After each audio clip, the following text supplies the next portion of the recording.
निवडणुकीला सामोरे जात असताना बाळासाहेब आणि या जिके सर या सगळ्या मंडळींनी जनता विकास पॅनलची निर्मिती केलेली आहे. आपण जर या पॅनल मधले सगळे उमेदवार पाहिले, त्यामधले बाळासाहेब असतील, जालिंदर शेठ असतील, डॉक्टर गंगाळे असतील, गुलाम नबी शेख साहेब असतील, अशोकअण्णा गटकळ असतील, बापूराव धांडोळे असतील, या मंडळींनी राजकारणामध्ये कधी सहभाग घेतलेला नाही. गावातील सामाजिक प्रश्नांची जाण असणारे, धार्मिक क्षेत्रामध्ये कार्यरत असणारे आणि सर्वसामान्यांच्या अडीअडचणीला मदत करणारी म्हणून ही मंडळी आज आपल्या सगळ्यांच्या नजरेसमोर अनेक वर्षापासून गावात काम करतात. यांनी कधीही राजकारणामध्ये उतरून आणि एखादं पद मिळावं म्हणून त्याच्यामध्ये सहभाग नोंदवला आणि त्याबद्दलचा अर्थ असं कधीही झाले नाही. कुठं बिनविरोध काम करण्याची संधी मिळाली तर निश्चितपणे केली, पण ज्या ठिकाणी काम करण्याची संधी मिळाली त्या ठिकाणी आपल्या कर्तृत्वाचा ठसा या सगळ्या मंडळींनी उमटवलेला आहे. आज आपण पाहतो की बाळासाहेबांसारखा माणूस सर्वसामान्यांचा लाईटचा प्रश्न असो, पाण्याचा प्रश्न असो, आणखी छोटी मोठी शेती विभागाची अडचण असो, प्रत्येक ठिकाणी त्यांनी आजपर्यंत निरपेक्षपणे लोकांना मदत केली आणि ही मदत होत असताना कधी कुठल्याही प्रकारच्या फळाची अपेक्षा केली नाही. त्यांच्याबरोबर जिके सरांचा आपल्या सगळ्यांच्या समोर जीवन पडलं. विद्या विकास मंदिरचे प्राचार्य म्हणून अनेक लोकांशी असणारा त्यांचा आयुष्यभरातला सगळा संपर्क वापरून जवळपास 1 कोटी रुपयापेक्षा अधिकचा निधी त्यांनी त्या ठिकाणी डेव्हलपमेंटसाठी आणि शाळेची भौतिक प्रगती, शैक्षणिक प्रगती करण्याचा त्यांच्या 6 वर्षाच्या मुख्याध्यापकाच्या कार्यकाळामध्ये त्यांनी प्रयत्न केले. आपल्याला सहजपणे स्वाभाविकपणे ज्यावेळेला एखाद्या संस्थेची निवडणूकचा प्रोग्राम डिक्लेअर होतो, निवडणूक लागलेली असताना प्रोग्राम डिक्लेअर होतो, त्यावेळेला समाजामधून काही लोकांच्या बाबतीमध्ये लोक चर्चा करतात. समजा बाळासाहेब आहेत, इकडं जालिंदर शेठ आहेत, शेख साहेब, जिके साहेब, यांना लोकांमधूनच अशा प्रकारची चर्चा होती की यांनी जनता विकास कामामध्ये काम केलेलं आहे. आणि या सगळ्या मंडळींनी त्या दृष्टीने काय काय प्रयत्न केले त्यांच्या भाषणात सांगितले. जालिंदर शेठ सारखे माणसाचं आपण पाहिलेलं आहे, कधी कोणाच्या डोळ्यात खुपणार नाही, अजात शत्रू व्यक्तिमत्व, कोणाशीही पण गावाच्या कानाकोपऱ्यातून कोणाचाही फोन जाऊ द्या, कुठलाही सामाजिक कार्यक्रम असू द्या, धार्मिक कार्यक्रम असू द्या, त्या ठिकाणी मोठी दातृत्वाची भूमिका. गावामध्ये आल्यानंतर सगळ्यांच्या सुखदुःखामध्ये किती व्याप असला तरी आजपर्यंत ते सहभागी झाले आहे. आणि म्हणून त्यांच्या आयुष्याच्या टप्प्यावरती पहिल्यांदाच ते आज खरं म्हणजे निवडणुकीच्या निमित्ताने आपल्या सगळ्यांच्या समोर उभे राहिले. त्यांच्याबरोबर प्रदीप डुंबरे सर, ज्यांनी या संस्थेच्या सचिव पदावर काम केले, विशाल जिल्हा सेवा मंडळाचे सदस्य आणि विशेष म्हणजे मुक्तामाता मंडळाच्या माध्यमातून डुंबरे मळामध्ये ते सुद्धा त्या ठिकाणी सक्रिय असतात. प्रत्येकाच्या सुखदुःखात, प्रत्येकाच्या छोट्या मोठ्या कार्यक्रमामध्ये सहभागी होतात. जुन्या विशेष म्हणजे काम केलेल्या जुन्या कार्यक्रम मंडळातून ते एकमेव सदस्य या वेळेला या निवडणुकीच्या निमित्ताने आपल्या सगळ्यांचे गोविंददादा आणि त्यांनी जवळपास 100 आहे, खूप वर्षे डिग्री गटकळ साहेब या ठिकाणी त्यांनी बऱ्यापैकी वर्ष हा सगळा कारभार त्या ठिकाणी गेला. डॉक्टर गंगाळे आपल्याला सगळ्यांना परिचित आहे, पशुसंवर्धन उपायुक्त म्हणून सरकारने रिटायरमेंट त्यांनी त्या ठिकाणी स्वीकारली आणि पशुसंवर्धन क्षेत्रामध्ये आपण पाहिलं की ते राजपत्रित अधिकारी म्हणून 35 वर्ष काम केलं. परंतु गावातल्या एखाद्या सामान्य गवळ्यांनी जरी त्यांना फोन करून डॉक्टरांना जरी विचारलं ना, डॉक्टर असं असं झालंय, थोडीफार काहीतरी याच्यात मार्गदर्शन करा, मदत करा, निश्चितपणे आजपर्यंत त्यांनी या संस्थेचे पूर्वी खजिनदार म्हणून सुद्धा त्यांनी त्या ठिकाणी काम केलेलं आहे.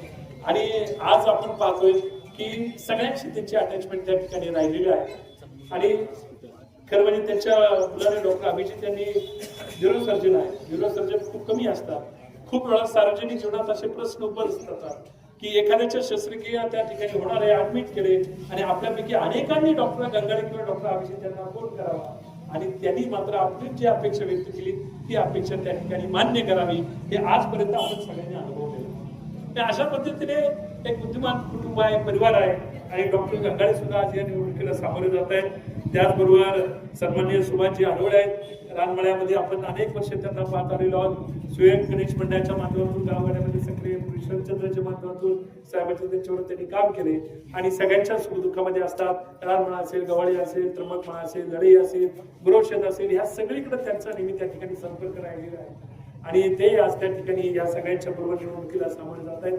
शेख साहेबांच्या बाबतीत काय बोलू, अनेक वर्षापासून मंत्रालयात काम करतात, पण गावाप्रती असणारी तळमळ वेळोवेळी त्यांनी त्या ठिकाणी दाखवली आहे.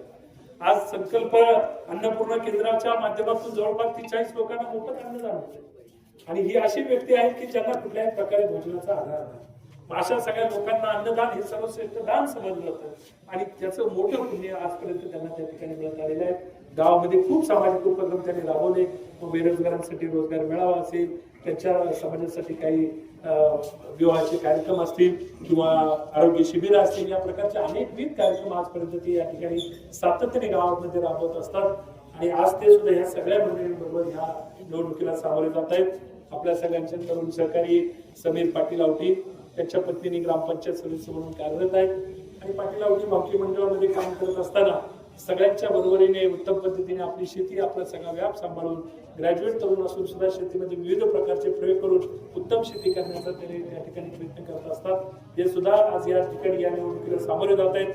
अशोक अण्णा गटकर, जसं जालिंदर शेठच्या बाबतीत अण्णा मी बोललो, तसं अशोक अण्णा सुद्धा कोणाच्या डोळ्यात आजपर्यंत मी गेली 20-22 वर्ष पाहतोय पंचरंगीशी संबंधित किंवा गावातला मोठा सार्वजनिक कुठलाही कार्यक्रम असेल तर नोकरीला असताना सुद्धा रजा काढून या ठिकाणी उपस्थित राहत होते आणि नंतर सेवानिवृत्ती झाल्यानंतर तर सगळ्यांच्या कार्यक्रमामध्ये त्या ठिकाणी असतात.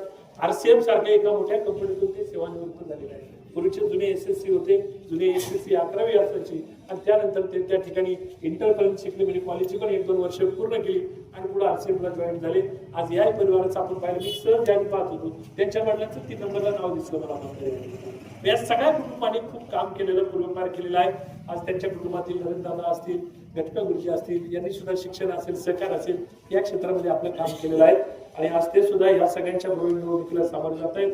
बापूदादांसारखा माणूस डुबरेमाळामध्ये गेले अनेक वर्ष आपण पाहतोय की सामाजिक कार्यामध्ये खऱ्या अर्थाने अग्रेसर. फॉरेस्टमध्ये मी वेळोवेळी पाहिलेलं आहे. फॉरेस्टची परवानगी काढायची आणि नाही तुम्ही लावे ना, आम्ही झाडं लावतो, आम्हाला परवानगी द्या. त्या ठिकाणी जलसंधारणाचे अनेक प्रयोग, विशेष करून पाणी कॅनलमधून उचलायचं असेल, तिकडे बंदरामध्ये टाका, या सगळ्या गोष्टीमध्ये नेहमी मंडळी सक्ती राहिली आहे. राजकारणापेक्षा गावाला आल्यानंतर आपल्या परिसरासाठी, आपल्या मळ्यासाठी, आपल्या लोकांसाठी आपल्याला काय काय करता येईल याचा सातत्याने अभ्यास घेतलेली मंडळी आहेत. मुक्ता माता मंदिराचे उत्तर विभाग डोबीचे अध्यक्ष म्हणून ते कार्यरत आहेत आणि शून्य शिक्षण प्रसारक मंडळाचे सुद्धा त्या ठिकाणी शिक्षण क्षेत्रामध्ये काम करतात, सदस्य म्हणून कार्यरत आहेत आणि ते सुद्धा आज आपल्या सगळ्यांच्या समोर या ठिकाणी निवडणुकीच्या निमित्ताने सामोरे जात आहेत. राहुल रायकर सारखा एक सर्वसामान्य कुटुंबातील तरुण, त्याला यांनी खरं म्हणजे यांच्याबरोबर संधी दिलेली आहे आणि तो सुद्धा अनेक वर्षापासून आपण पाहतोय गावगाड्यामध्ये त्याचा व्यवसाय असेल. त्याचे वडील रत्मा शेठ गेली 30-40 वर्ष अनेकांना त्यांच्या जीवनामध्ये मदत करण्याचं काम त्यांनी केलेलं आहे. इथं जेवढे सगळे राजकीय जीवनातले कार्यकर्ते आहेत त्या सगळ्यांना त्यांनी मदत केली आहे आणि आज त्यांचा मुलगा जो उत्तम पद्धतीने व्यवसाय सांभाळतोय, सगळ्यांशी सलोख्याचे संबंध आहे, कोणाशी कुठल्याही प्रकारचा वाईटपणा कधी घ्यायचा नाही आणि सगळ्यांच्या बरोबरीने राहायचं, समाजातल्या सगळ्या स्तरातल्या नातेवाईकांमध्ये मिळून मिसळून राहायचं, अशा प्रकारची भूमिका घेऊन काम करतो. तो सुद्धा आज या निवडणुकीला ह्या 11 लोकांच्या बरोबर उभा आहे.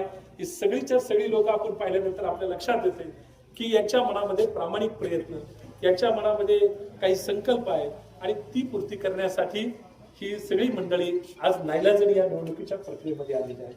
निवडणूक बिनविरोध झाली असती तर याची सगळ्यांची इच्छा होती की ज्यांना संधी मिळेल त्यांना त्या ठिकाणी घेऊ द्या रावसाहेब, आणि नाही मिळाली तर आपण त्याच्यामध्ये थांबून घेऊया, अशा प्रकारची विचारसरणी असलेली सगळी मंडळी आहेत. गावामध्ये आजपर्यंत जेवढे सार्वजनिक हिताचे सगळे कार्यक्रम झाले त्या सगळ्यांमध्ये यांनी आपला सक्रिय सहभाग नोंदवलेला आहे. या सगळ्या मंडळींच्या पाठीमागे येणाऱ्या या निवडणुकीच्या निमित्ताने आपल्या सगळ्यांना शक्ती त्यांना द्यायला लागेल. त्यांच्या पाठीमागे आपल्या सगळ्यांना पाठबळ उभं करावं लागेल.